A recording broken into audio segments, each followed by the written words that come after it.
I'm Vasel. Welcome to Week in Review.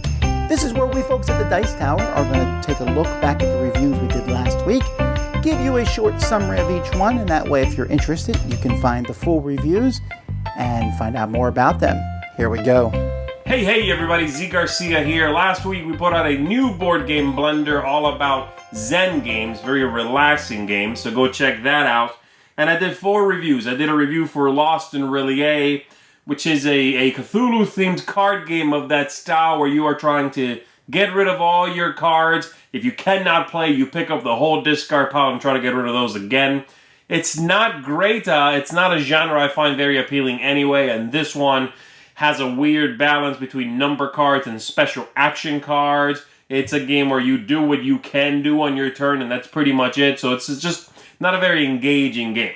I reviewed Azuki Castle, a sort of action selection worker placement game that is so streamlined, so minimalist, that the game feels like it's been streamlined right out of it. It's not very engaging, very simplistic game that does not have a lot of appeal or staying power. I reviewed 100 Swords, and this is a dungeon diving kind of card game for 1 player or 2 players, and it's neat. It's not bad. It's got cute artwork. It's got interesting choices. It's a deck building game, and I actually prefer it with 2 players over 1 because it's a nice back and forth there, and you're trying to, grab, slay monsters, grab goodies before your opponent does. And then lastly, I reviewed Legendary Inventors. This one is an area control kind of game where you are attempting to work on inventions, do the most work on that invention, and then claim it, score victory points for it. It's got gorgeous artwork. It's a nice family weight game, works really well. So that one I would recommend that you check out, Legendary Inventors. And that's it for me. I'll see you next time.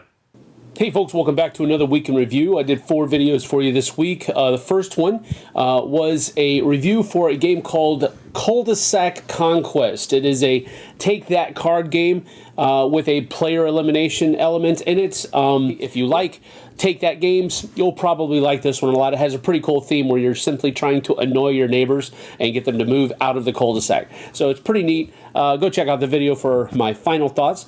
I also did a review for a abstract strategy game called Hong from White Goblin Games. And it's actually it's one of the few kinds of abstract strategy games that I really enjoy because it doesn't look abstract. It has very nice artwork, very good graphic design. So go check that out for my final thoughts there. Great game, but check out the review. And then I also did a comparison video for Raise Your Goblets. Raise Your Goblets is a social deduction kind of game, bluffing game from Cool Mini or Not. And they have a regular retail version, but then they also have this limited edition box that's floating around.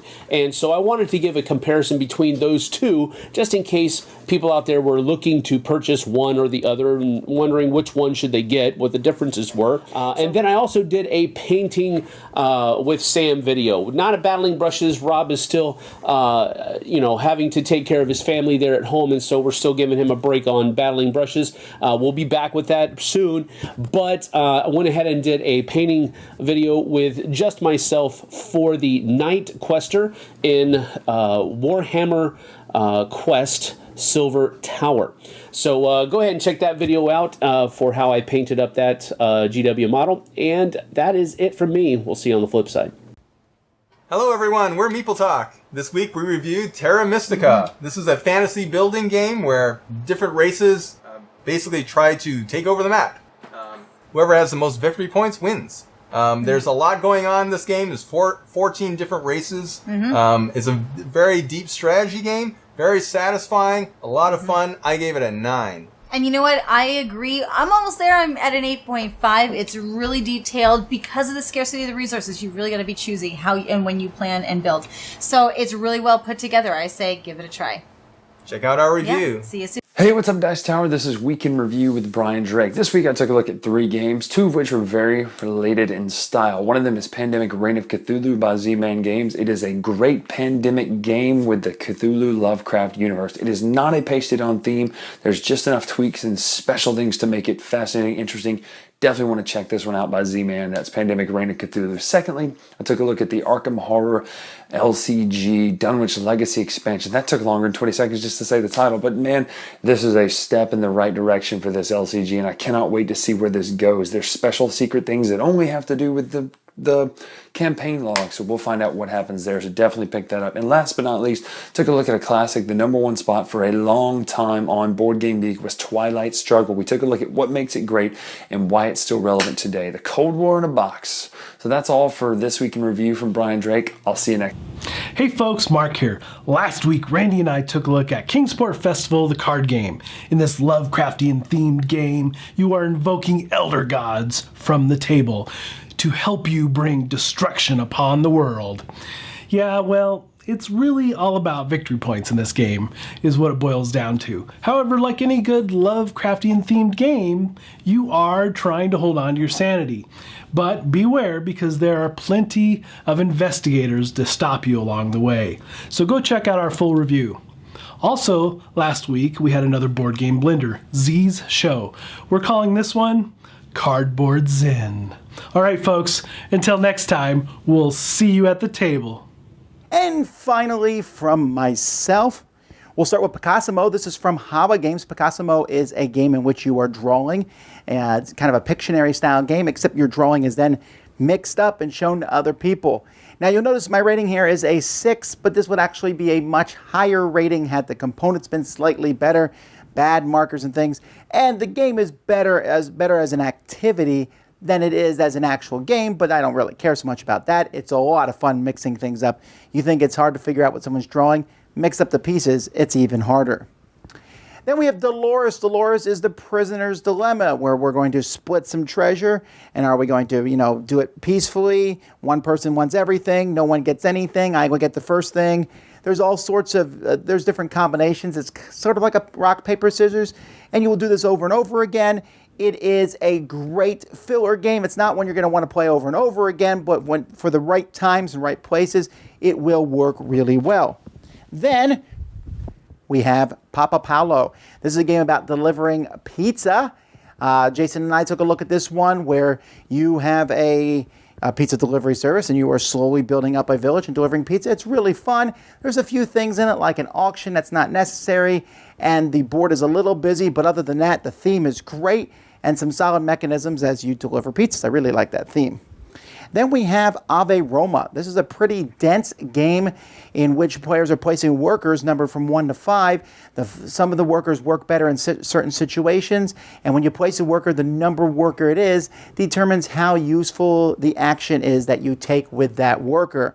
There is a lot going on. It's a hodgepodge of mechanisms, but it ultimately comes out pretty well.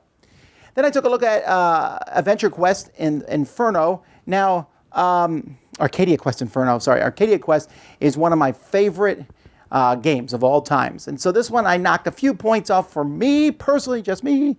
Wasn't as big of a fan of the damnation mechanism, first of all, and or the whole theming of the game being in the pits of hell and all that jazz was okay. I'm not as jazzed about that. I'd rather fight, normal goblins and things like that. But still, a great standalone game, and I still love the system a lot. Then I took a look at Love Letter Deluxe, which is beautiful, gorgeous, has great cards. Love Letter is still a great game. This one goes up to 8 players.